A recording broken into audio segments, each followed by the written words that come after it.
To be a beacon of hope for your allies, or a harbinger of fear for your enemies. To be the last one standing, no matter the cost. A right earned by only one measure, strength. Throughout history, these chosen few were given a title meant for the very best. A title this kid Shoichi seems to be lecturing someone about, but his audience isn't exactly paying attention. The hulking brute just drags him along, casually commenting on the weather. This is Hideo, and he has his own plans for the day. Meanwhile, a different dream is about to be realized.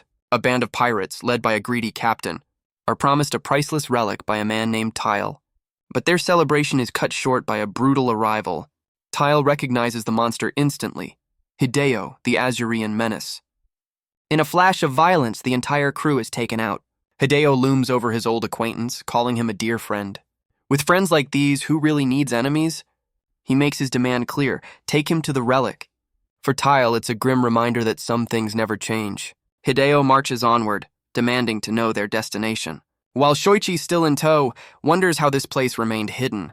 He suspects the relic's power is to blame for the eerie silence. But Shoichi can't shake the memory of the pirates Hideo dispatched. Hideo scoffs, claiming he spared them a fate worse than death. A fate he defines with a single chilling answer: to be forgotten. Because nothing says grow up like a lecture from a giant blue menace. But his speech is cut short as Tile announces their arrival. Before them lies the source of that wish. A massive crystalline structure. A relic capable of changing history, and one Tile says should look familiar. Shoichi stares at the crystal, a chilling realization dawning on him. It's a flag. A symbol that carries the memory of its wielder. The overwhelming presence, the memories, the strength. It all belonged to a flag bearer, and Hideo is ecstatic. But Shoichi questions how a legendary figure could ever be forgotten. He tries to reason with Hideo, fearing the consequences of this power. Hideo, ever the patient listener, cuts the debate short. He reminds the kid what happens to those who stand in his way. With the discussion over, he turns to claim his prize. He reaches for the flag, convinced this is his destiny. Hideo roars, convinced this is the day he becomes a flag bearer. But his moment of triumph is shattered by a violent impact from above. Hideo and Tile stare in disbelief at the sudden intrusion. In the chaos, Shoichi realizes the rope binding him is gone. He looks up, trying to comprehend what just happened. A figure stands in the crater, crackling with an unknown energy. Shoichi can only watch as he realizes. A person just fell from the sky.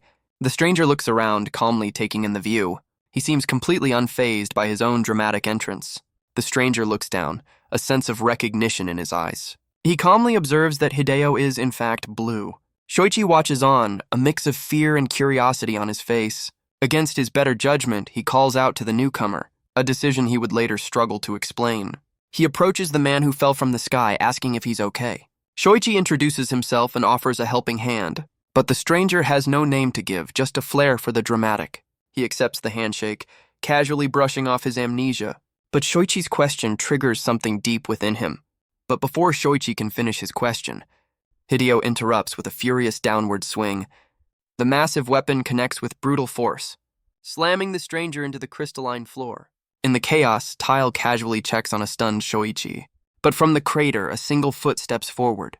Hideo stares in shock as his axe handle shatters, completely ineffective against the stranger's head.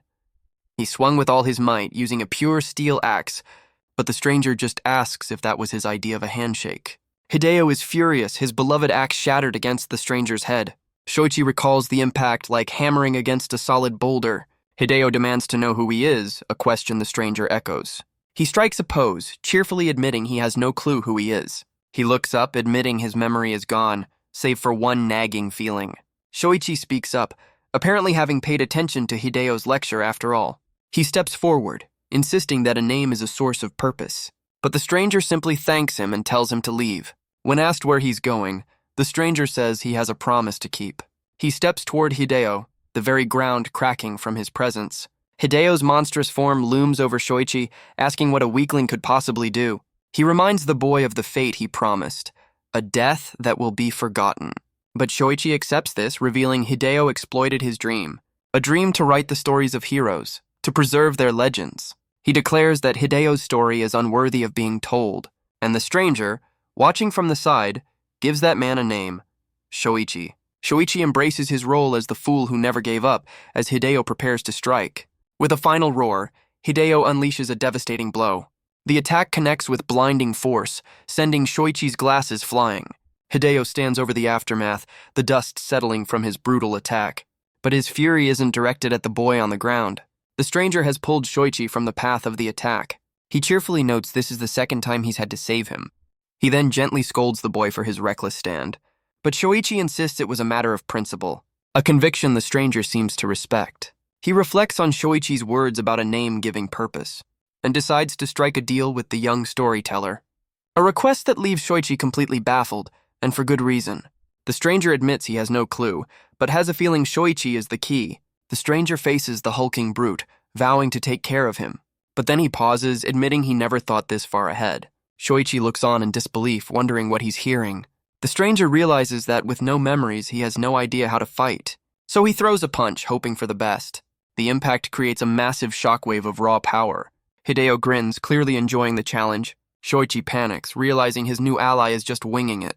Hideo unleashes a devastating counterattack, shattering the ground. Shoichi screams out a name for the stranger as Tile mocks his choice. Shoichi realizes the stranger somehow survived 2 of Hideo's attacks. He considers the man's terrible luck in landing in this exact spot. But then a new theory begins to form in his mind. What if his memories aren't gone, but stored within the crystal? A man with no past, and a relic that holds it. He begs Tile to help him free the flag, but Tile refuses. The man has already given up, convinced that Hideo is unstoppable. Meanwhile, Hideo pulls himself from the crystal, laughing it off. He glares at the stranger, angry that he'd risk it all for a coward. The stranger looks up, asking if weakness is all Hideo saw in the boy. Hideo stares in disbelief, realizing his attack was useless. The stranger admits he may have forgotten his own name, but even he can see that Shoichi has something incredible. And surprisingly, Tile agrees, declaring a debt to the boy who saved him. He rushes the relic, determined to awaken its power, unleashing what he calls the Super Shoichi Punch, a move that proves far more effective on his own hand. But despite the agony, he tells himself he can't give up now, resorting to a desperate barrage of punches, kicks, and even biting. Tile screams at the frozen flag, pleading with it to work. Because if it doesn't, the stranger will surely die. Hideo mocks the man's pathetic attempt at a punch, but the stranger retorts that Hideo can't judge another's potential.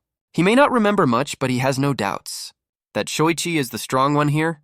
A statement that forces Tile to confront his own weakness. He makes excuses, claiming he'd be stronger underwater. Guess we'll never know. He just wishes the relic would react to him somehow. He tightens his grip, pouring all his will into the crystal. A relic, we're told, is the very essence of a life lived. An experience Tile is getting firsthand, and he is not enjoying it. He's pulled into a reservoir of thoughts and emotions, belonging to an existence that transcended mortality, a being that can only be acknowledged through remembrance. It's all contained within a single, powerful memory. As he holds on, echoes of the past rush through him. He sees a familiar face, asking if he's already giving up. A question that once sparked a fire within him. But now, it's just a bitter reminder of his own regret. The voice of the relic tells him that everything is contained within. His name, his origin, and all the tales that were better left forgotten. From across the cavern, Hideo mocks Tile's desperate attempt. The entity within asks if he truly wishes to remember. With a surge of resolve, Tile gives his answer. He does. The voice instructs him to simply reach out his hand and take back what was lost. It's a power born from memory, shaping its wielder's very being. He must now reclaim the memories that made him who he is. The voice commands him to remember the memories that give him strength. With a final surge of will, the crystalline prison shatters. A promise from the past echoes as the flag is finally freed. It soars through the air, a blur of brilliant blue energy. The stranger looks up, a flicker of recognition in his eyes. Hideo watches in fury as the relic flies toward his opponent. Tile is left completely stunned, wondering if he actually did something right. The stranger's memories return, and with them his name, Sei. He holds the flag, declaring that this relic belongs to him. A gift, he explains, left by the very person who created him. Shoichi smiles, confirming his theory that the flag was meant for Sei. Tile is just relieved it worked, since his Super Shoichi Punch was a total failure. He's a little confused when Sei gives him all the credit. Sei explains it wasn't the punches, but the words he spoke that triggered his memory. Words that Tile has absolutely no recollection of ever saying. But with his memories back, Sei is certain, and Tile is just glad they have a fighting chance. He asks if Sei remembers how to fight, only to learn he never knew how. a revelation that sends Tile into a full-blown panic. But Sei turns to Shoichi, thanking him for helping him remember something vital. And Shoichi, ever the supportive friend, is just proud to have helped. But one problem remains. Hideo isn't giving up his prize. A fact Tile is quick to point out. Hideo agrees, his body beginning to tear apart. As he declares he's done playing games, he vows to remember Sei's name, adding it to a long list of fools. With that, he unleashes his final, stunning form. Shoichi seems unimpressed, but Tile recognizes this power. He realizes Hideo is trying to end this now. So Tile decides to give Sei a crash course in Fighting 101. And Hideo can only watch, baffled by their mid-battle lesson. Hideo lunges forward, his speed cracking the very ground. Tile frantically tries to teach Sei how to read his opponent's moves. But Sei is already on the move, dodging a massive energy wave. He weaves through the attack with surprising agility, closing the distance with his eyes locked on his target. Hideo boasts that his new form is faster than anyone can handle. He unleashes a flurry of fists, convinced Sei can't possibly dodge. The impacts land with brutal, overwhelming force. Tile watches in horror, realizing his lesson plan was a bit rushed. He screams for Sei to focus, but the blow connects squarely. Tile screams at Sei to look closely, to learn on the fly. With a single glance, our boy confirms he's paying attention. He visualizes Hideo's movements, seeing the origin of the attack. The power builds from the ground, planted firmly, and transfers up through the shoulders and into the arms, all of it culminating in a single devastating punch. But this time, Sei is ready, dodging the blow with inches to spare. He seems just as surprised as anyone that it actually worked. A perfect dodge, executed with all the grace of a cartoon character. Hideo stares in disbelief, his rage growing with every missed attack. Shoichi watches in disbelief, realizing Sei actually did it. Even Tile is stunned, seeing that our boy is learning on the job. Sei takes a moment to process what just happened. He realizes Hideo's own energy gives away his every move. With this new insight, he dashes forward. Tile screams for him to close the distance, launching their counterattack. But Hideo scoffs, claiming one lucky dodge changes nothing. Sei's eyes narrow, his focus absolute. He weaves through a storm of energy blasts, a blur of motion. Hideo can only stare in rage, unable to land a single blow. Sei's eyes glow, explaining his insight isn't just from this moment. He's memorized every punch, every habit, every single detail. He declares with absolute certainty that Hideo won't land another hit. But Hideo just grins, amused by his opponent's confidence. He lunges forward, claiming Sei is mistaken about who has the advantage. It's time for another lesson.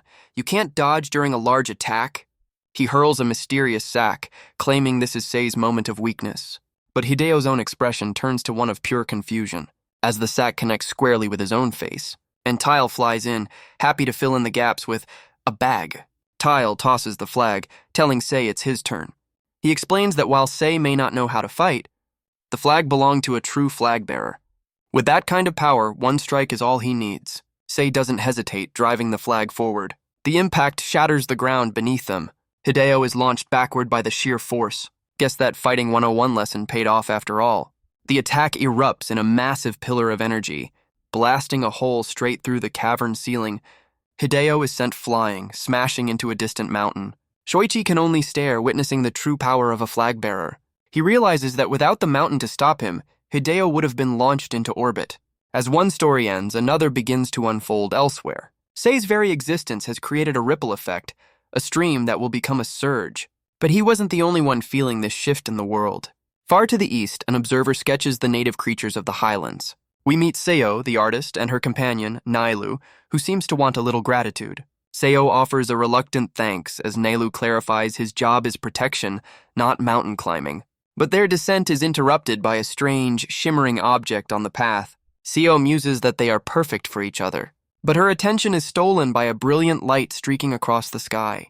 Her eyes widen as she realizes it's a falling star, a realization that immediately triggers an emergency dash. Nailu tries to stop her, but she's determined to follow the star. She recalls an old legend that says a falling star marks the start of a new era. Nailu dismisses it as a myth, but Seo is committed to making him carry her the rest of the way. Meanwhile, Sei is still trying to understand the energy flowing from his relic. Shoichi approaches, explaining that Sei has just used something called an axiom, a power that turns the act of remembering into a world-bending force. Sei plants the flag in the ground, pondering this new term. Axioms. He smiles, realizing his creator is still protecting him, even in death. Shoichi watches on, deducing that Sei must have known the original flag bearer. But this only raises more questions for the young storyteller. He's never heard of a flag bearer who carried these colors, and he highly doubts Sei himself was one, given his unique personality. A man who fell from the sky, connected to a forgotten legend, who forgot his own name and knew nothing of his own power. The oddities just keep stacking up, leaving Shoichi lost in thought, until Sei snaps him out of it with a gentle tap to the head. Sei asks about the stones Tile used in the fight, worried he broke them. Shoichi explains they're just old relics he collected from the ocean, a hobby tied to his personal dream of becoming a librarian, a term that is, unsurprisingly, completely foreign to Sei. He admits he never asked many questions, but thinks the word sounds cool. An opening Shoichi takes with the enthusiasm of a door-to-door salesman. He explains that librarians are historians and adventurers who seek out truth. Their duty is to witness every major event, recording history as it's made. All of it is stored and safeguarded in the legendary Eternal Library, where they fulfill their one true purpose, to ensure the greats are never forgotten. He declares them the greatest organization to ever exist. But Sei is a tough crowd, finding the whole idea rather boring, a reaction that completely deflates our aspiring historian. But Shoichi quickly regains his composure, clenching his fist. He explains that he respects the recorders of history more than the heroes themselves, and he vows to become a librarian, no matter how impossible the task. Sei watches on, a hint of respect for the boy's conviction, but their conversation is cut short as the ground begins to splinter. The entire crystalline floor starts to violently tear apart. Shoichi realizes the relic was holding the cavern together, and now it's collapsing. Sei stands calmly as the cavern crumbles around them. He looks up, speaking to the lingering presence of the relic.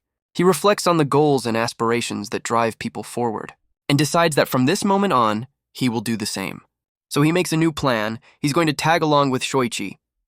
He's completely serious, offering to help him become a librarian, a proposal that leaves Shoichi utterly baffled. He insists his dream is serious, but Sei's casual attitude isn't helping. Sei explains that with no purpose of his own, he might as well repay the debt he owes the young storyteller. Sei explains that Shoichi was there to reach out a hand, but Shoichi downplays his actions, calling it a simple gesture. For Sei, however, that simple gesture was more than enough to make him want to tag along for the ride. He even throws Shoichi's own words back at him, a reminder of their brief alliance against the blue menace. Shoichi calls him an odd one, but a small smile betrays his thoughts. He accepts the handshake, sealing their new pact. And just like that, they officially declare themselves partners. Guess it's that easy. With their partnership established, Shoichi has a question for Sei. With the cavern collapsing, Shoichi asks Sei if he can get them out of there. Elsewhere, Tile has already given up, accepting his ironic fate. But his dramatic monologue is cut short by a firm hand. Sei casually explains that us means all three of them are leaving together. But Shoichi is suddenly struck by a logistical question. If Sei is holding them both, how is he holding the flag? Sei just assumes this is normal, much to Shoichi's disbelief. As they leap to safety, Shoichi can only call Sei an odd one. But as the dust settles, Shoichi has some lingering doubts. He asks if Sei is sure about this, but our boy just reminds him they're already partners. Sei explains that he wants to help Shoichi in return. He reveals he also has a goal tied to the Eternal Library. He wants his father's story recorded, so he'll never be forgotten. When Shoichi asks who his father is, Sei tells him to look behind him. But Shoichi turns around and sees nothing at all. Sei's expression falls as he realizes the truth. He admits that perhaps he was made to forget, but he refuses to let that be the end of it. Then he immediately brushes it off, much to Shoichi's frustration. As the memory of his father fades, Sei resolves to take his first step forward. He vows to see the world his creator wanted him to see. As elsewhere, a ship approaches the very same island. An envoy for the Librarian exam, calling out for a messenger. But his companion tells him to stop shouting, since no one can hear. The leader, Alphiel, senses that something is wrong on the island. He weighs his duty against the safety of his crew. Deciding the risk is too great, he orders them to turn back. And so the Librarian envoy ship sails away from the shore. But from a cliffside, their departure does not go unnoticed. Shoichi recognizes the vessel instantly, just as it's leaving. Talk about bad timing. But Tile reveals this isn't just bad luck. He sent a message before Hideo ever captured him. Meanwhile, Shoichi is impressed Sei found the shore so easily. Sei just says he heard something coming from this direction. But he also points out the obvious problem. Their ride is leaving. Shoichi ponders their options, quickly coming up with an idea that requires a bit of a stare down. A plan that involves some creative bundling. Tile is clearly having second thoughts about this idea. The plan is simple, really. He's just going to throw them. Sei launches them into the air, claiming he got the all clear. They soar across the water, with Tile protesting the entire way. Tile panics while Shoichi seems to have accepted his fate. Guess he's the stoic one now. Their trajectory is a perfect arc towards the distant ship. But on the ship, Alphael senses their approach. He prepares to intercept the incoming projectile. With a single hand, he stops their flight dead in its tracks. He calmly compliments the throw, welcoming 2 new passengers. But as for the one who threw them, he turns just in time to see the island crumble into the sea. Alphael calls it a shame, ordering his subordinate to record the event. He declares a librarian candidate dead, lost to the collapsing island. Or perhaps 3 casualties, judging by the state of his new passengers. But Shoichi snaps awake, demanding to know who they're talking about. He scrambles to his feet, calling out for Sei. He fears the worst, realizing his new partner didn't make the jump. But then, a massive splash erupts from the waves below, and Sei launches himself into the air, very much not dead. Shoichi's face lights up with pure relief. Our boy lands perfectly, claiming it was all part of the plan. Sure it was. Shoichi brings up the topic of Sei's brilliant plan. He then scolds him for the reckless stunt, but Sei just grins that it worked. Shoichi points to Tile's near-death experience, but Sei isn't convinced it's a new look for him. But their reunion is interrupted by Alphael, who has a request. He declares that the flag Sei is holding belongs to him. A dark energy swirls around him as he grips the relic's staff. His gaze is fixed, his intentions made perfectly clear. The envoy leader tenses, preparing to take what he believes is his. His eyes narrow with an unwavering resolve. He reaches out, ready to reclaim the powerful artifact. But Sei simply flings the flag away, right into Alphael's waiting hand. The envoy leader points, a silent question in his eyes. His subordinate asks if he let go on purpose. But Alphael admits he was completely overpowered. He observes that Sei isn't a flag bearer, yet wields a powerful relic, a dangerous combination that has him on high alert. His subordinate asks to investigate but is quickly silenced. Guess we know who's in charge here. Alphael warns that a certain someone is always listening. Meanwhile, Shoichi is just impressed. Sei survived the jump at all. Sei asks what he's talking about just as the water erupts. A massive sea serpent bursts from the waves below. The envoy panics, but Sei is more concerned with his naming rights. Alphael notes that chaos seems to follow Sei everywhere. He points to the pulsating red veins, a sign of a familiar curse. He calls them mesmerants, creatures consumed by a foreign memory.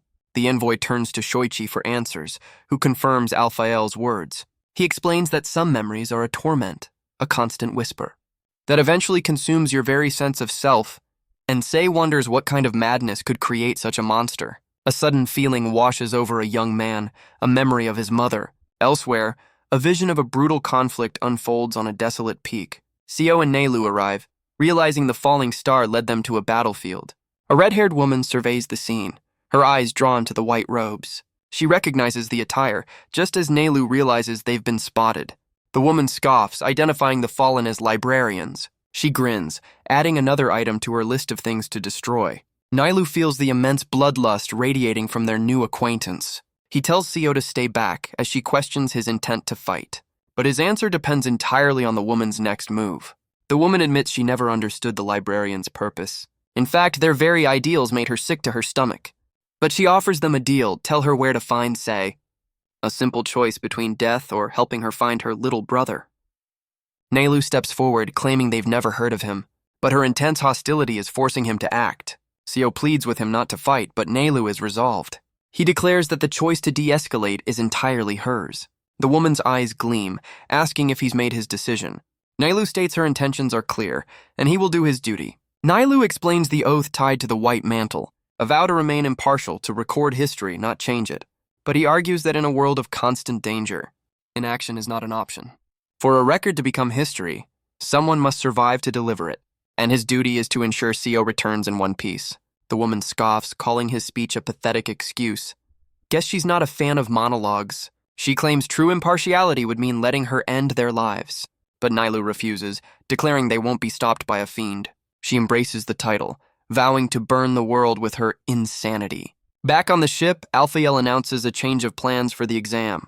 He explains that a librarian must face danger to witness history. Their mission is to be present for every moment, no matter the risk. And he challenges the candidates to prove their worth by surviving this crisis. The candidates charge forward, ready to face the sea serpents. Best of luck, kids. Alphael then turns to his subordinate, Korva, with a new order. He admits this is an unexpected turn, but his focus is on one person, a person who is currently trying to fight a sea monster by wiggling a flag at it.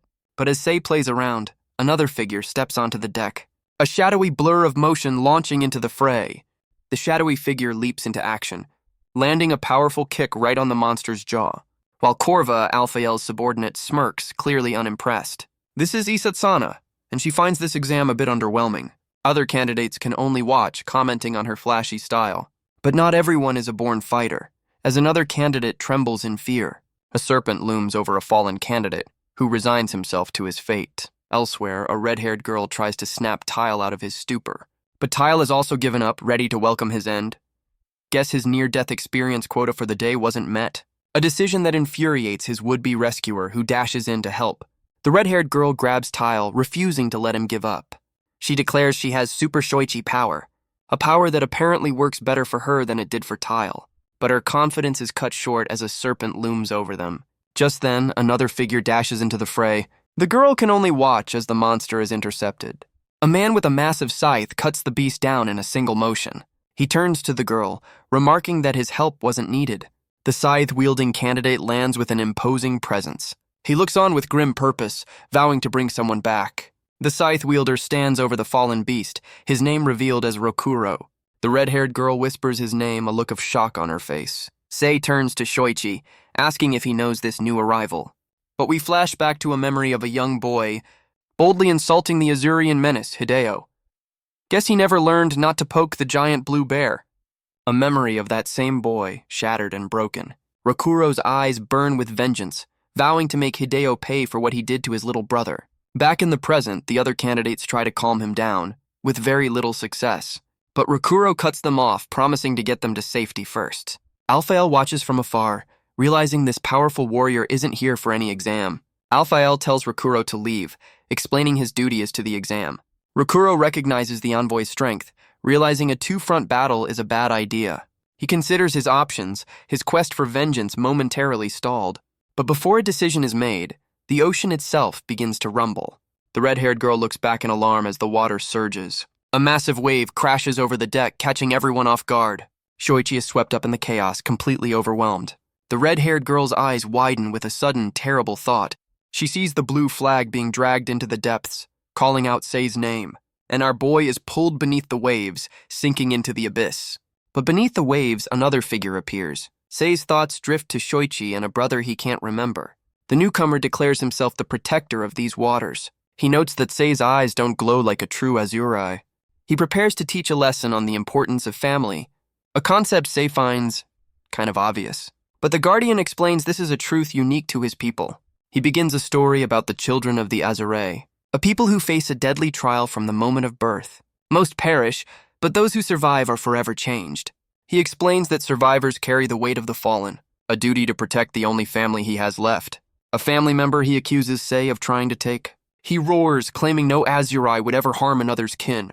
But Sei asks why they go to such lengths to survive here. To protect themselves from monsters like him, he screams, dashing forward. The Guardian lands a devastating blow. Guess he's not a big fan of unannounced visitors. But he mistakes Sei for Hideo, promising a swift end. And the seafloor erupts from the force of his attack. The Guardian's eyes widen in confusion.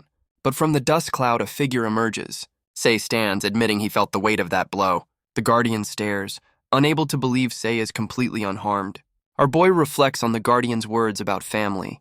He declares that he too values family above all else, and as a younger sibling, he'll prove Shoichi is in good hands. A promise that only enrages the Guardian further. Guess he's not a fan of heartfelt speeches. Meanwhile, on the ship, the red-haired girl tries to save Tile from himself. But as she focuses on him, Sei's flag begins to rumble with a strange energy. The red-haired girl's eyes widen, sensing the shift in energy. The flag slams against the deck, vibrating with immense power. A wave of force propels the entire ship through the water. Below, the Guardian declares his patience has run out. He dashes forward, a blur of motion in the deep. But his attack is cut short by a shocking sight. A hand reaches out, wrapped in a familiar blue energy. Sei catches the punch with ease, stopping the attack cold. He calmly lowers the flag, suggesting a proper introduction. He clarifies his name is Sei, and he has a promise to keep. The Guardian rages, believing this is all part of the Librarian exam. He connects Sei's arrival to the dreaded eternal library. He dashes forward, vowing that Sei's only fate is failure. Their weapons clash as he screams that his brother will not be taken. The impact creates a massive underwater shockwave, but Sei calmly reintroduces himself, explaining Shoichi is leaving by choice. He declares the boy will be safer by his side, not the Guardians. Sei's eyes glow, realizing his opponent isn't the listening type. The Guardian reflects that while Sei is fast, Hideo was much faster, but Sei dodges with ease, able to track his every move. Rokuro swings his weapon with blinding speed, but Sei dodges the attack with ease. Rokuro mocks his clumsy movements and his use of a flag. He calls the title of flag bearer meaningless to an Azure. He questions if his brother Shoichi gave Sei false hope, believing the boy was too weak to ever achieve his dreams. But his words seem to trigger something within Sei, who asks if he's annoyed, only to be told he's past that point. With a roar of pure fury, Rokuro lunges forward. But Sei realizes he can match Rokuro's speed, though the reverse is also true. Sei realizes the gap between them is pure battle experience. He recalls Rokuro's counter, a basic principle he's never faced before. Meanwhile, on the ship, the red-haired girl sneezes as Shoichi looks on. Shoichi warns her that any weakness now could be fatal. For once, she agrees, just as another brutal impact lands below. Rokuro looms over a buried Sei, mocking his inability to protect anyone. Sei pulls himself free, admitting that's a work in progress. But Rokuro declares it's too late for that, dashing forward once more. He unleashes a storm of attacks, forcing Sei to experience, learn, and adapt to the battle in real time. Rokuro notes that Sei finally deflected one of his attacks, but he scoffs, wondering if that's really a reason to celebrate. After all, he's landed countless direct hits on Sei, 672 strikes to be exact, without leaving a single scratch. But as he watches, Rokuro begins to understand. Sei mirrors his opponent's stance, a confident grin on his face, a move that is identical to Rokuro's own. Talk about a quick study. A narrator explains that Sei is unaware of his own unique gift, a power that grants him boundless possibilities. The gift of perfect memory, allowing him to learn from anyone he fights. In this world, we're told, memory is strength. A power to take everything you know, to process and remember. Sei knows this is just the start for him, that he's far behind. He admits Rokuro was right. He's nowhere near a true flag bearer. But he vows to catch up to the greats like his father and Shoichi. Rokuro, however, misinterprets this as a final insult. He accuses Sei of trying to take his brother, and now trampling on their father's legacy. Guess he's not the listening type. Sei is stunned, trying to explain the misunderstanding. But Rokuro has heard enough, lunging forward in a rage. Rokuro roars that Sei has no right to his brother. But as he attacks, he feels a familiar energy. He recognizes the power of an axiom just as Sei's flag erupts. Declaring he's heard enough, Rokuro charges forward. He recalls the techniques his father taught him, and screams that Sei will not take them from him. His eyes widen, confirming the presence of an axiom. He unleashes a devastating attack, a vortex of pure rage. The blow connects with blinding, overwhelming force. Sei manages to block it, but feels a strange sensation from the impact. The shockwave from Sei's block powers through, shattering the very tip of Rokuro's weapon. Sei feels the backlash, wondering if this is Rokuro's axiom. But Rokuro says this only proves Sei isn't a true Azure. He declares that our boy is not one of them.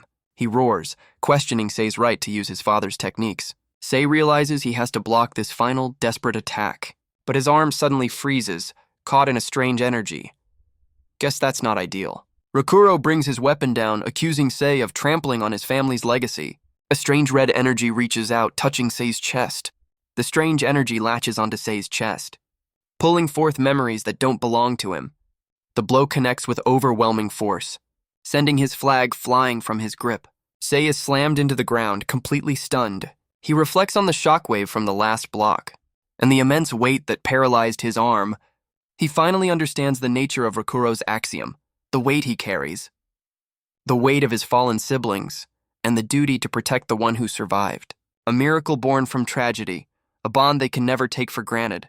He realizes their parents are gone and their father passed down his techniques. Techniques that Sei admits he tried to take for himself. He explains that when he held on to the spear, he saw a glimpse of Rokuro's memories.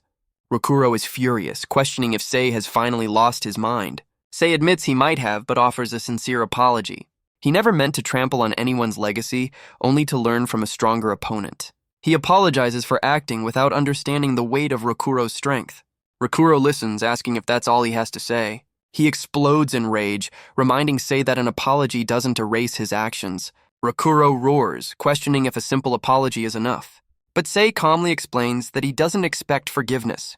He only wants to take responsibility, to help carry the weight.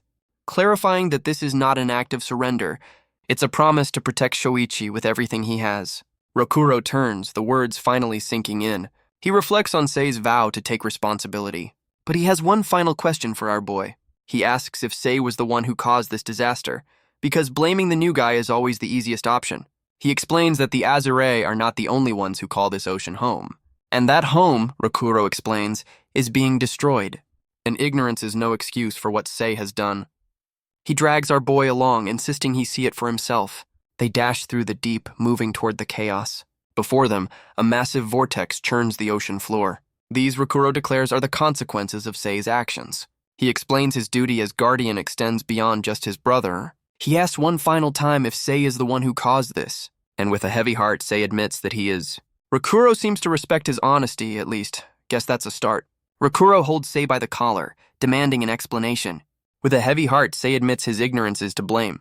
He never understood the consequences of reclaiming his flag, but now he's ready to answer for his actions. Rokuro accepts this, tossing him back toward the surface to atone. Meanwhile, on the ship, the red-haired girl fends off endless sea serpents. Shoichi asks if she's worried about her brother down below. He points out Rokuro's immense power, doubting Sei could survive, but she just grins, completely certain Sei will return in one piece. A confidence that leaves Shoichi baffled, given Sei's track record. Shoichi points out that Sei also remembered he can't fight. He questions how someone like that could possibly face her brother, but she just says she trusts him before vanishing from sight. Guess that's reassuring. Meanwhile, Sei lies at the bottom of the ocean, alive but crushed by the pressure. He realizes Rokuro left him here to die, a consequence of his actions, and he finally admits to himself that he messed up. Every action, every word, every choice, and it was all connected. Some of his actions sparked new beginnings, while others brought about a tragic end. He scoffs at his own vow to take responsibility, never truly understanding its weight, but he decides it's never too late to start again.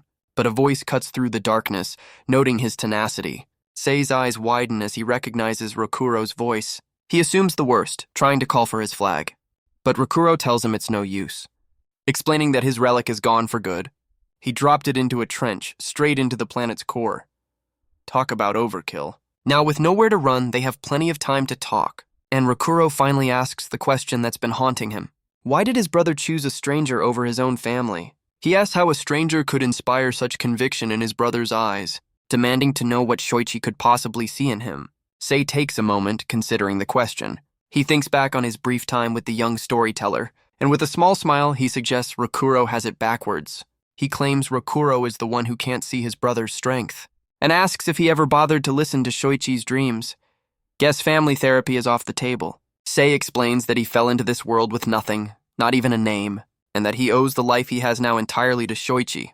He may not know the boy's past, but he knows the man he is today. Sei tells Rokuro that's a question he should ask himself.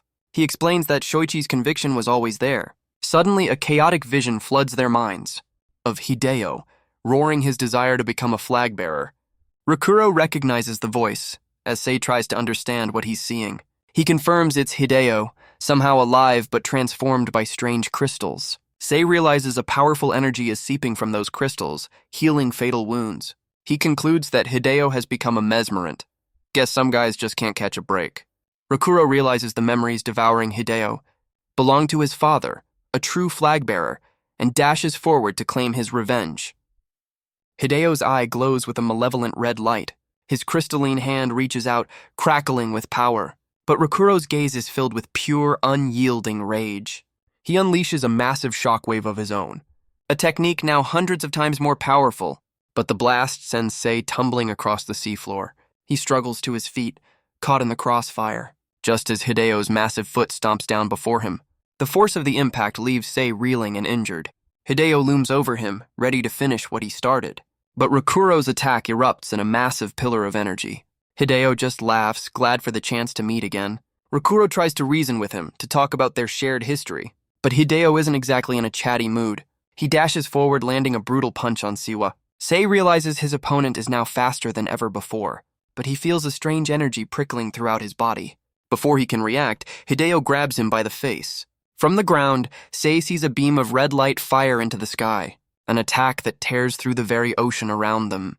On the surface, the beam erupts from the ocean, narrowly missing the ship.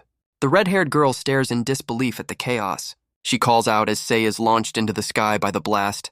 Shoichi wonders how Hideo could have possibly survived that. Down below, Hideo's body begins to swell with a strange power. He realizes the vents on his body grant him incredible speed, the speed of a flag-bearer, now twisted and corrupted by the mesmerant curse. Rokuro struggles to keep up, unable to counter this new axiom. Sei realizes his only chance is to somehow call upon his flag, but his body freezes, unable to complete the action. Sei's eyes widen in disbelief, realizing his flag isn't coming. He can feel it, buried somewhere deep under the weight of the world, crushed beneath the planet's core. Guess Rokuro wasn't kidding about that trench. On the ship, the red-haired girl senses that something is terribly wrong, just as another brutal blow sends Sei flying across the water. He watches his own form begin to fade, realizing the last remnant of his father is now gone forever. But the red-haired girl refuses to let him give up. She screams at him, questioning if he'd abandoned the one who's been waiting for him. Her words strike a chord, as Sei remembers his promise to Shoichi. She reminds him the flag was waiting for him this entire time. It overcame the test of time itself. She tells him to call for it, stronger than ever before, to bring it back, no matter what stands between them. With her words echoing, his axiom erupts with new power. He reflects on her words, wondering why he ever gave up. He realizes the weight of the entire world stands between them. But if the world is in his way, he'll just have to tear through it. Because for a man with nothing, there is no greater memory. And on the ship, Alphael recalls a familiar conviction. A conviction Alphael recognizes to be there for someone no matter what. A promise the red-haired girl screams across the waves. And from the depths of the planet, the flag answers the call. It soars through the air, a blur of brilliant blue energy, landing in Sei's hand just in time to meet Hideo's face. The impact shatters the crystalline armor into 1,000 pieces. Sei reflects on everything he's learned in such a short time, about consequences and ending one journey to begin his own. He finally understands Hideo's obsession with his father's flag. But in the end, it was waiting for him, and he'll carry the dreams Hideo lost. Sei reflects on a world where memory is strength. He finally understands his place in it all. He vows to remember Hideo, ensuring his story is never forgotten. But Rokuro realizes Hideo is gone, likely heading for the surface. He rushes to protect his brother, but is stopped by a sudden impact. He wonders who could have possibly defeated the monster. On the surface, the red-haired girl celebrates Sei's victory. Our boy gives a thumbs up, which he takes as a sign he's okay. Guess floating face down is the new victory pose. Rokuro can only watch, realizing Sei succeeded where he had failed. The red-haired girl grins, admitting our boy is full of surprises. Rokuro reflects on his failure to protect his brother. He admits he's failed twice now, diving back into the depths. He realizes that if he can't protect Shoichi, then maybe the boy is better off by Sei's side. He entrusts his little brother to Sei's care and gives his blessing for Sei to use their father's techniques, a message the red-haired girl relays, claiming Rokuro was just too shy to say it himself. Back on the ship, Alphael comments on Sei's dramatic re-entry, noting it scared off the sea serpents. With the coast clear, he asks if they're still planning on joining the exam, a question they answer with an enthusiastic grin. From the depths, Rokuro smiles, accepting his brother's choice. As the ship sails on, he sinks back into the ocean's embrace, having made peace with this new journey. Back on the desolate peak, Nailu lies broken on the ground.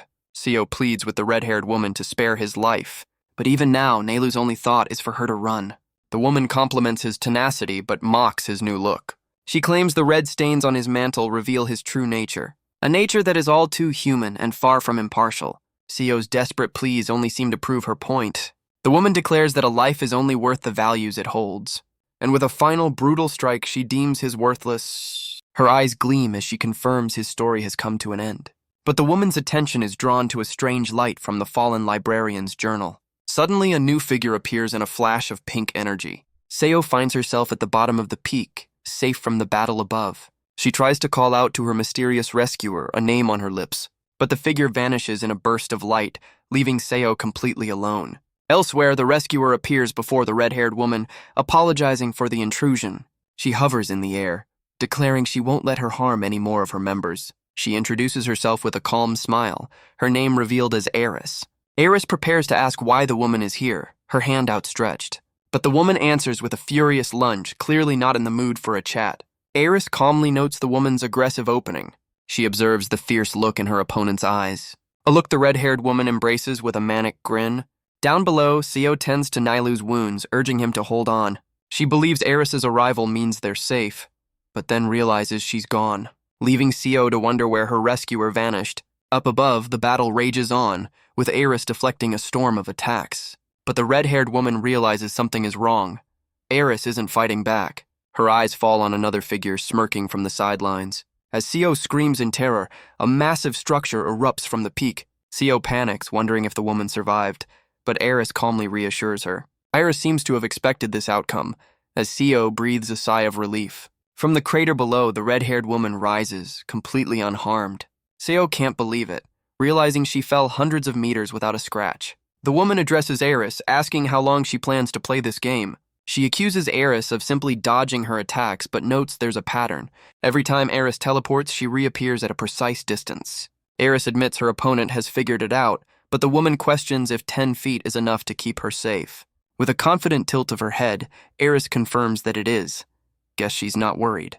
The woman roars in fury, promising to make Eris regret that confidence. Seo tries to warn Eris, but the librarian just tells her to relax. Iris's eyes glow, promising to show her opponent how large the world truly is.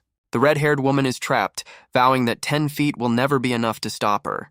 But Iris explains that this small distance is the gap between a mortal and a flag-bearer. The woman plummets through the void, her power useless. She finally understands the crushing difference in their strength, a reality she refuses to accept, screaming in defiance. Seo can only watch, unable to comprehend what just happened. In the blink of an eye, the maniac is on her knees, defeated. Guess that 10 feet was enough after all. Eris looks down, noting that the young fiend still has much to learn. Eris declares that as long as she exists, no one else will fall. The red-haired woman reflects on the irony of her defeat, realizing the rumors about Eris's power were true all along. She accepts that the librarian is on the level of a flag-bearer. Eris looks down, asking if her opponent is finally ready to concede.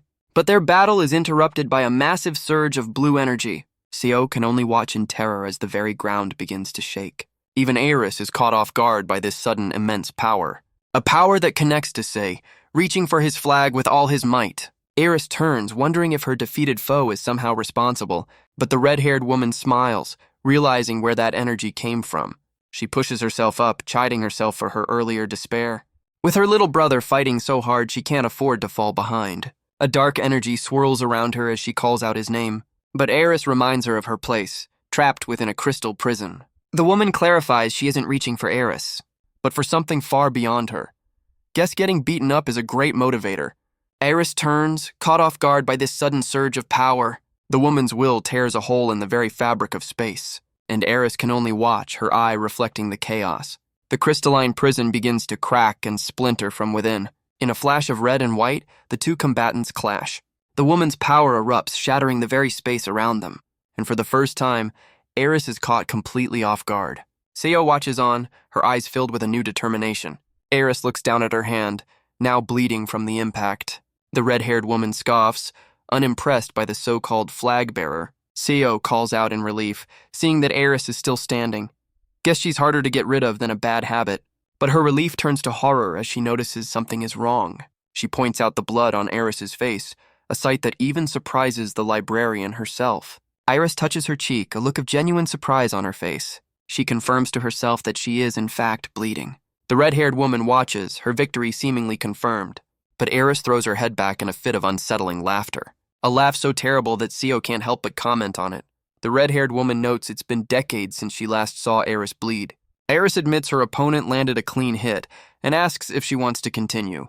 But the woman declines, deciding to end the fight here. A decision Seo attributes to Eris's laugh being a weapon of its own. As Iris turns to leave, the woman explains she has another place to visit. She admits that in her current state she can't win.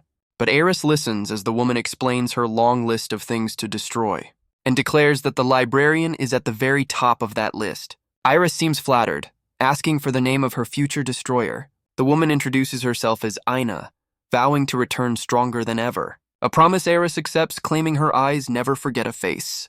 With their introductions made, Ina vanishes in a flash. Seo is just relieved the maniac is gone, but Eris is already moving on. She denies the girl's request for a break, stating the librarian exam is about to begin, and wonders if any of this year's candidates will be as exciting as Ina. With a moment of calm, Shoichi finally asks Sei a question. He wants to know where our boy came from. Guess the sky isn't a specific enough answer.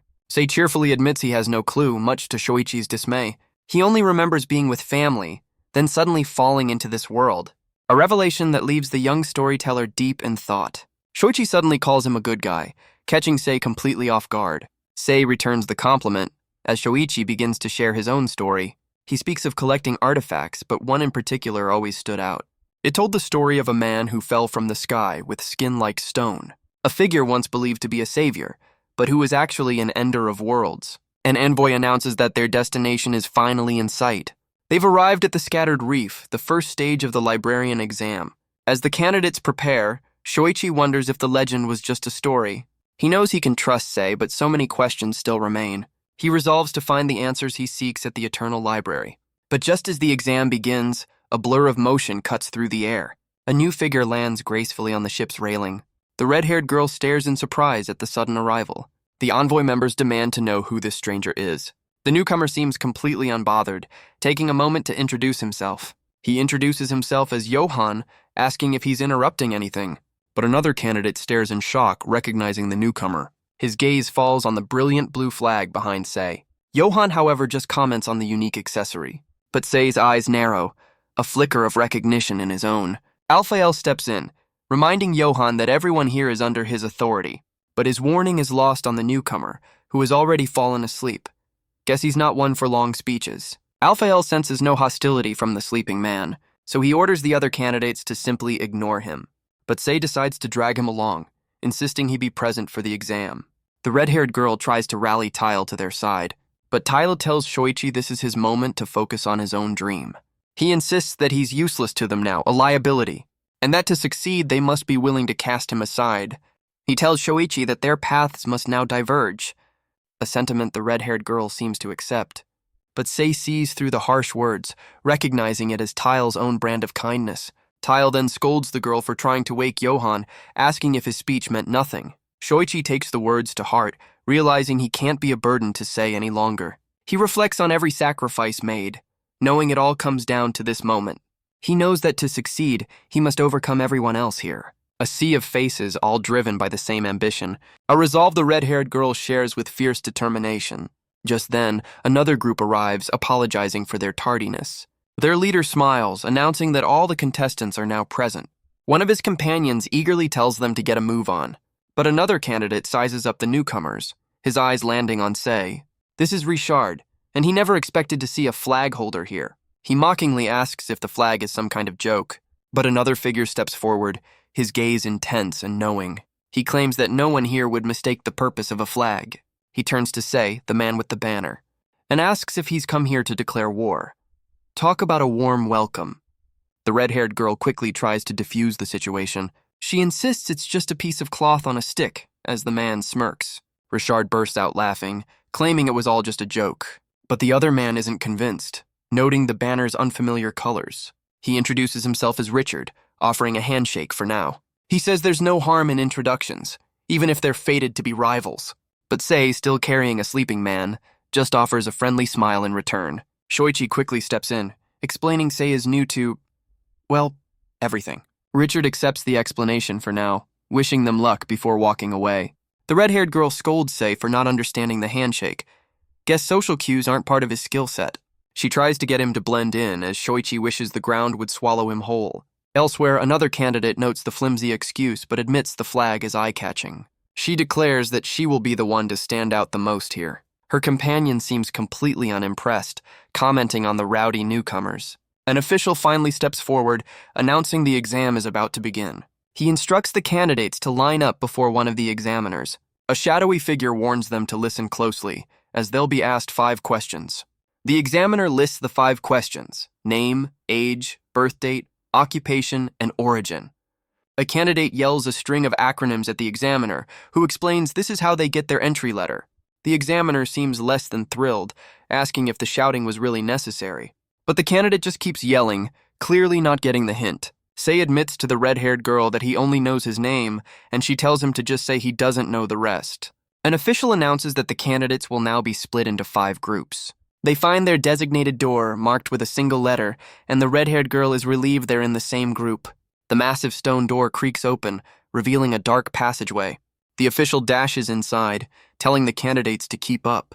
He moves with surprising speed, leaving the others in the dust. The candidates race through the dark corridor, trying to keep pace.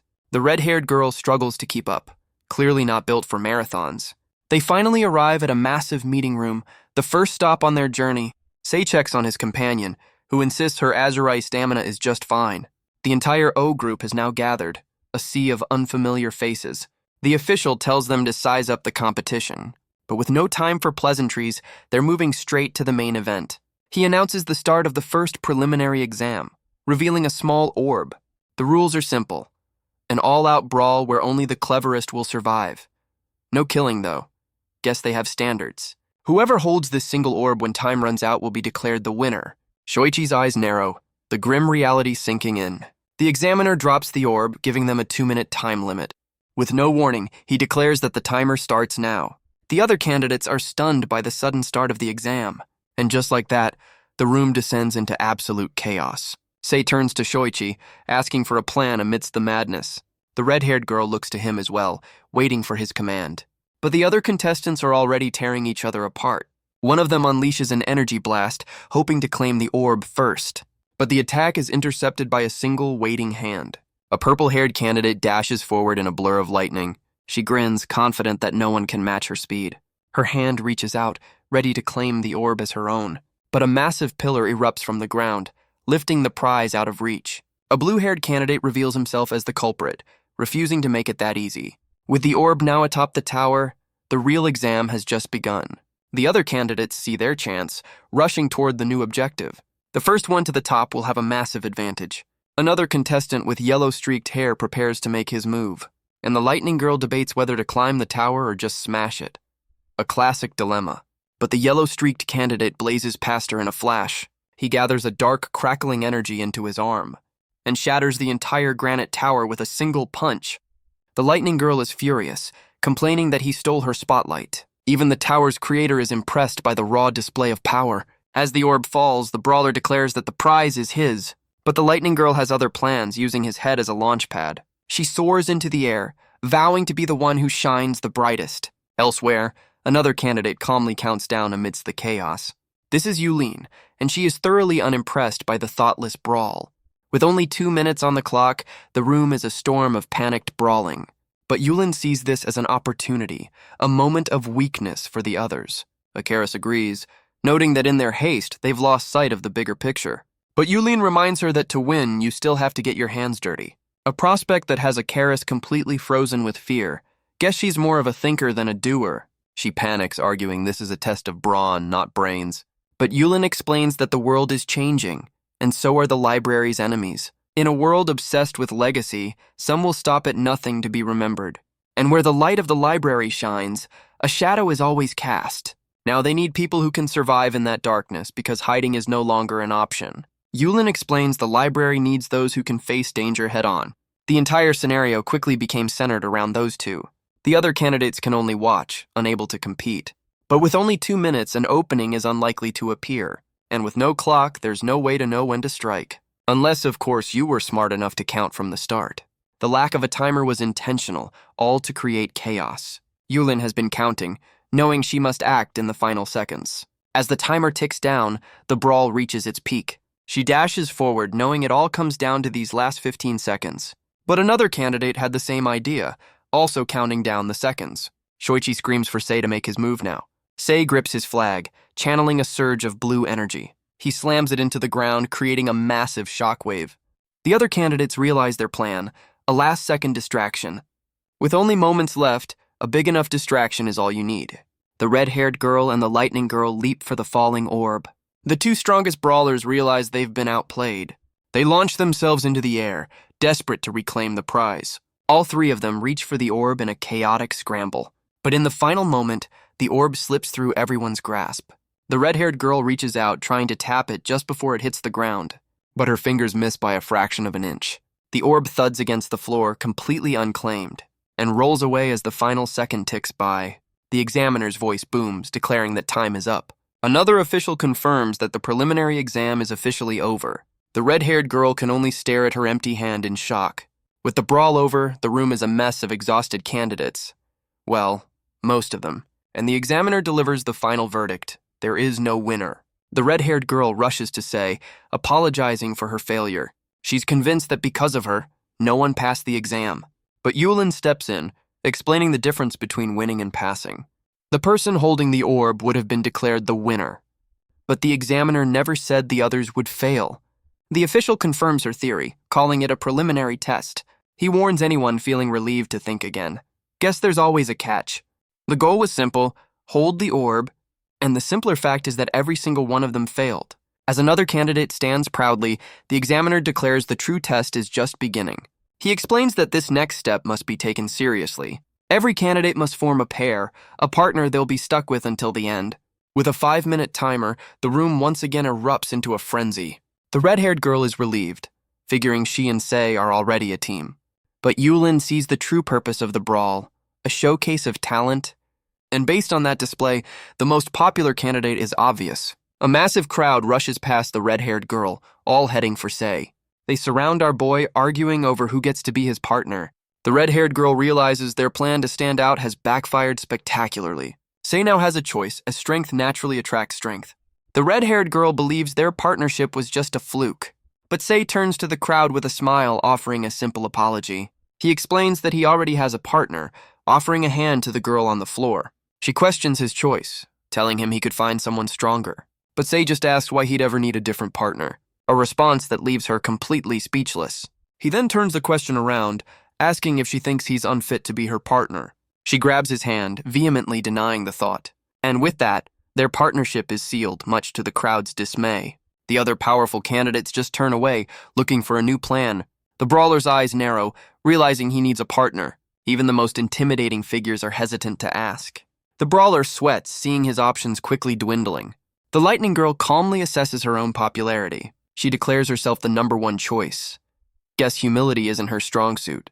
The other candidates decide to just pair up amongst themselves. They quickly form their own teams, avoiding the drama. All around them, unlikely alliances are being forged.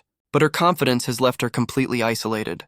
Annoyed, she decides she'll just have to choose someone herself. She points dramatically at a bandaged figure, making her choice.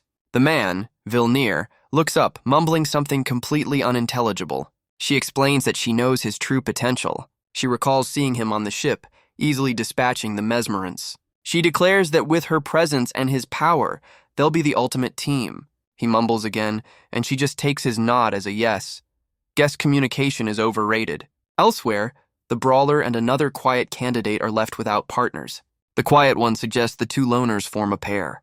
The brawler agrees without a second thought, and just like that, another unlikely alliance is formed. The brawler's new partner introduces himself as Tile, a suggestion that is met with a profoundly awkward silence.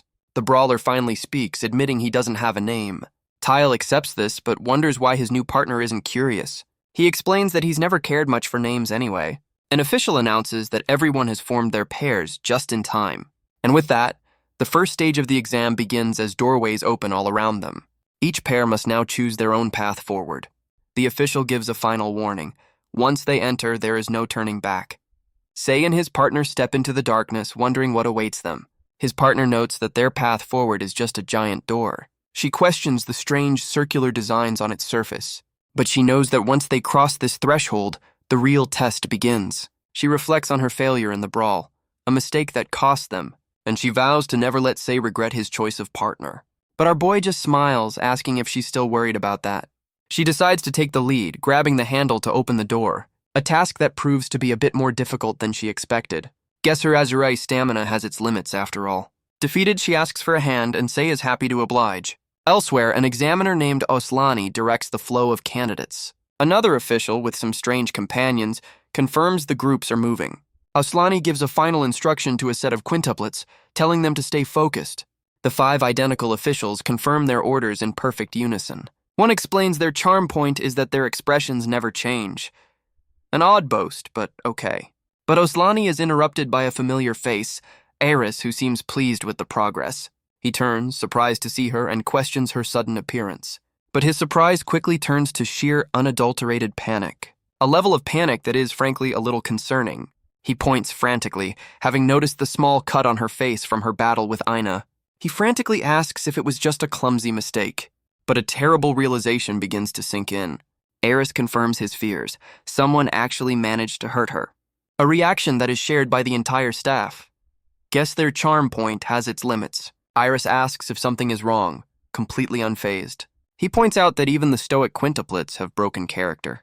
He demands to know who could land a blow on her, guessing it was a flag bearer. But she clarifies that it wasn't, though the woman did bear a resemblance to the only other person who ever managed to harm her. A flag bearer from over 300 years ago, a fact that leaves Ozlani speechless. Iris reflects on her injury, admitting very few have ever managed to harm her. But she hopes to find that same rare quality in this year's contestants. Elsewhere, Sei and his partner are running from a massive rolling boulder. She questions the purpose of these traps, but Sei seems to be enjoying himself. She furiously points out that he's the one who keeps activating them. He just laughs, admitting he's never had to be careful before. Guess that's one way to live. His partner spots an escape route, a corridor just to their left.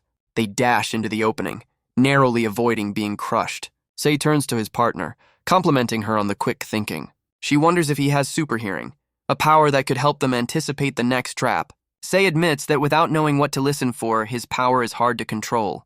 Right now, all he can hear is a chaotic jumble of sounds. His partner notes the downside of such an ability, unable to hear anything herself. But Sei's senses are picking up something far beyond normal hearing. His focus sharpens as he tries to pinpoint the source. She notices his sudden change in demeanor, asking if something is wrong. But he just plays it off with a cheerful grin. Guess I can hear the universe is a bit much for a first date. He quickly changes the subject, pointing them toward a strange room up ahead. But in his mind, he isolates a single sound from the chaos, one that resonated with him, a sound that felt strangely familiar. Elsewhere, another pair of candidates finally reaches a new area. Before them lies a massive circular room with multiple paths. The purple-haired candidate counts 8 doors in total. His partner points out the floor is also divided into 8 segments, a detail he hadn't noticed, but one she insists they keep in mind. She reflects on the traps they've faced, all leading to a single path, but now they have a choice. A choice that has her partner worried about the consequences of failure. She knows the wrong path could lead to even greater dangers. The pressure is too much and he collapses, questioning the entire test. Guess someone's not having a good exam day. His partner reminds him that this is the Librarian exam, and random guessing is not the answer. She insists they need to think, believing the answer was already hinted at. She recalls the orb from the preliminary exam, certain it held a clue. The test, she realizes, might just be about finding that very hint. She searches her memory for something that stood out on their journey here. Her partner remembers something strange. The very first door they entered. He realizes it had a unique pattern, a detail she was just thinking of. But he admits he can't remember what it looked like. So close, yet so far. His partner, however, confidently states that she does. She recalls the 3 distinct patterns, each matching the layout of this room. With the path now clear, they dash forward to their chosen door. She explains their path was a simple puzzle, and Akaris wonders if they were the first to solve it. But Yulin explains the solution was easily missed, a dirty trick, hiding the most important clue in plain sight. Their reward is just another massive, empty room. Yulin spots a single door at the far end of the hall, and above it, a strange set of numbers ticks down. She senses a strange energy, an axiom at work.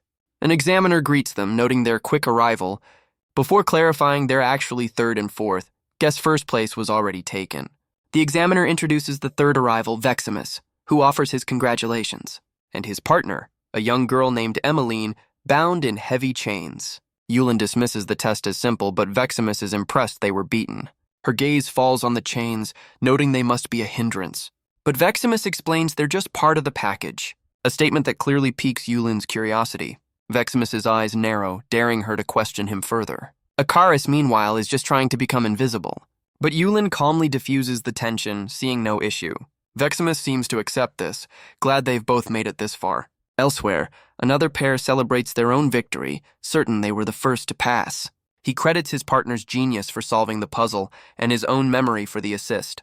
But his celebration is cut short by the sight of the other 4 already waiting. Veximus smirks, telling the little guy he's just a bit too late. The red-haired candidate's eyes narrow with fury. While his chained partner, Emmeline, looks on silently, He confronts Veximus, calling him a rather creative name, and demands that he remove the chains from his partner. Veximus seems less than thrilled with the new nickname, and Yulin calmly confirms that he is indeed the Stonefish Head. The red-haired candidate gives one final warning. He demands that Veximus remove the chains from his partner, but Veximus just looms over him, daring him to try. The candidate's eyes narrow with resolve. He declares that if Veximus refuses, he'll do absolutely nothing. A threat that carries all the weight of an angry chihuahua. Veximus is left completely stunned by the anticlimactic response. The candidate admits he's not strong enough to force the issue, but he vows to free the girl the moment he gets a chance. A promise that leaves Veximus grinding his teeth in fury. Veximus declares that no matter what he tries, these chains are never coming off. Elsewhere, Sei's partner questions his choice, but he says there was no other option. She admits the brawl forced her to see her own limitations. A weakness she clenches her fist and refuses to accept. But Sei explains that's what partners are for, to cover for each other. She thanks him, but admits she can't be a liability. She vows to be a reliable partner, not a burden. Guess the pep talk worked. Veximus watches on, dismissing the red-haired candidate as all talk, while another candidate sizes up the competition, seeing only two real threats. He finds the flag pretender far more interesting. He recalls the beast that was ready to pounce. A cub with immense power, but no idea how to control it. Veximus tries to play peacemaker, suggesting they all get along. He argues there's no point in fighting each other here. But the red-haired candidate has absolutely no plans of getting along. Guess he's not the diplomatic type. He tells the man to leave the girl and get lost, but his words only summon a monstrous shadow. The creature lunges forward in a blur of motion, and Sei's eyes narrow, ready to meet the threat. The shadowy beast lunges at the group, but Sei tightens his grip on his flag, ready to act.